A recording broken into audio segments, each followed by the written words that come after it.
امداد کی بہت سے واقعات سنے، میں ہندوستان کا واقعہ بیان کرنا چاہتا ہوں۔ رنجیت سنگھ کا دور حکومت تھا، رنجیت سنگھ کا دور حکومت تھا، اور ایک ہندو کے بازو میں ایک بدعقیدہ رہتا تھا۔ ہندو کی بیوی بڑی خوبصورت اور حسین تھی، جمیل تھی۔ وہ بدعقیدہ نے اس ہندو کی بیوی کو دیکھ لیا، اور دیکھنے کے بعد اس پر فریفتہ ہو گیا۔ وہ دماغ لگانے لگا کہ کسی بھی طرح سے اس ہندو کی بیوی کے ساتھ میں نے اپنی نفسانی خواہش کو پوری کرنا ہے۔ اب ہمارا مذہب ہندو ہو یا مسلمان، ہر ایک کی عورت کو احترام کی نگاہ سے دیکھنے کا حکم دیتا ہے۔ سکھ کی بیوی ہو، عیسائی کی بیوی ہو، مسلمان کی بیوی ہو، ہندو کی بیوی ہو، مذہب یہاں نہیں دیکھا جاتا۔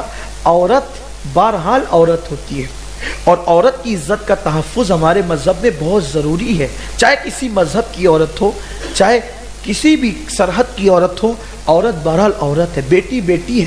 کافروں کی بیٹیاں رسول اللہ کی بارگاہ میں لائی گئی، اور ان کے سروں پر دوپٹے نہیں تھے، تو اللہ کے حبیب نے اپنی چادریں ان کے سروں پہ ڈال دی، اور ہمیں بتایا کہ بیٹی کسی کی بھی ہو، بیٹی بیٹی ہوتی ہے، عورت کسی کے گھر کی بھی ہو، عورت عورت ہوتی ہے۔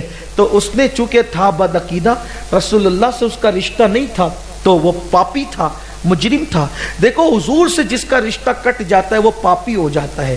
اگر کسی کے دل میں پاپ جنم لیتا ہے تو اس کو احتساب کرنا چاہیے کہ کہیں مدینے کی سرکار سے میرا رشتہ تو نہیں کٹ گیا، مدینے کے تاجدار سے میرا رشتہ تو نہیں کٹ گیا۔ یہ بہت عبرت کی بات ہے، دل میں خیال رکھنا اچھی طرح سے۔ جس دن دل پاپی ہو جائے، کہیں سمجھ لینا کہ مدینے کی تاجدار سے اپنا رشتہ کٹ تو نہیں ہو رہا ہے، مدینے کے تاجدار سے اپنا رشتہ کمزور تو نہیں ہو رہا ہے، منقطع تو نہیں ہو رہا ہے۔ اس کا بہت خیال کرنا، کیونکہ جب تک اس بارگاہ سے رشتے جڑے ہوتے ہیں، انسان کی نگاہیں پاکیزہ ہوتی ہے، باحیا ہوتی ہے، کان باحیا ہوتے ہیں۔ اس بارگاہ سے رشتہ جڑنے پر انسان کو بڑی پاکیزگی نصیب ہوتی ہے۔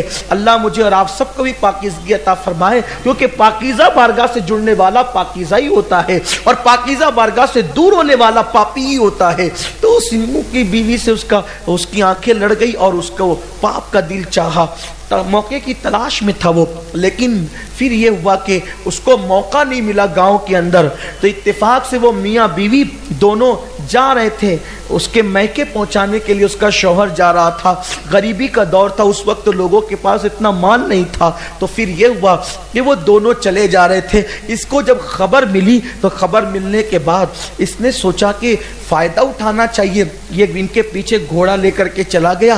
اس کے شوہر سے کہا کہ چلو گھوڑے پہ بیٹھ جاؤ۔ اس نے کہا نہیں، میری بیوی ساتھ میں کیسے بیٹھ سکتا ہوں؟ کہا دونوں بیٹھ جاؤ۔ کہا نہیں، میں نہیں بیٹھ سکتا میری بیوی کو لے کر کے۔ تو بیوی کو کہنے لگا کہ تم بیٹھ جاؤ۔ اس نے کہا نہیں، میں نہیں بیٹھ سکتی۔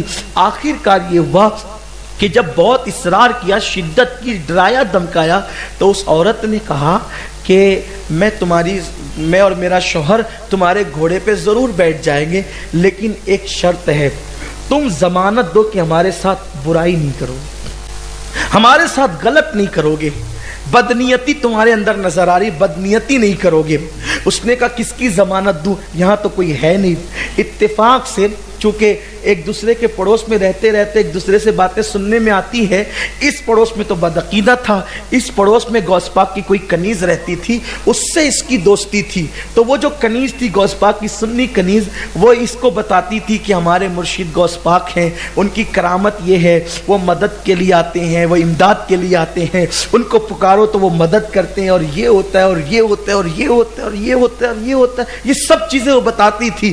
تو یہ مذہب کی مسلمان نہیں تھی، لیکن چونکہ اولیاء اللہ کی کرامت سن سن کر کے اس کے دل میں غوث پاک کی محبت پیدا ہو گئی تھی، تو اس کی سوچا کہ مسلمان ہے۔ اب وہ تو بیچاری دوسرے مذہب کی تھی، سمجھا کہ سارے مسلمان ایک جیسے ہوتے ہیں، جیسے کہ آج بھی دوسرے لوگ سمجھتے ہیں سب ایک جیسے ہوتے ہیں، اسی لیے لوگ بدگمان بھی ہوتے ہیں۔ اللہ اکبر۔ تو جب اس نے کہا کہ یا جنگل میں کون ہے جو جس کی ضمانت دوں، کہ ایک کام کرو، وہ تمہارے جو بغداد والے بڑے پیر ہیں نا، ان کی ضمانت دے دو، بس میں تمہاری سواری پر بیٹھ جاؤں گی، اپنے اپنے شوہر کے ساتھ، اب چونکہ وہ تھا بد مذہب، اس نے سوچا کہ بڑے پیر کے نام سے میری بگڑی بن رہی ہے نا، جب تقریر کرتے ہیں تو کہتے ہیں حرام ہے، شرک ہے، بدعت، لیکن جب مراد ملنے والی ہوتی تو پھر برابر یاد آتے ہیں۔ پھر کیا ہوا، کہا کہ ٹھیک ہے تم وہ جو بڑے پیر بغداد والے نا، بڑے پیر صاحب، ہم جو ہے وہ ان کی ضمانت دیتے ہیں، بیٹھ جاؤ تمہیں کچھ نہیں ہوگا۔ اب جیسے دونوں میاں بیوی گھوڑے پر بیٹھے، اس نے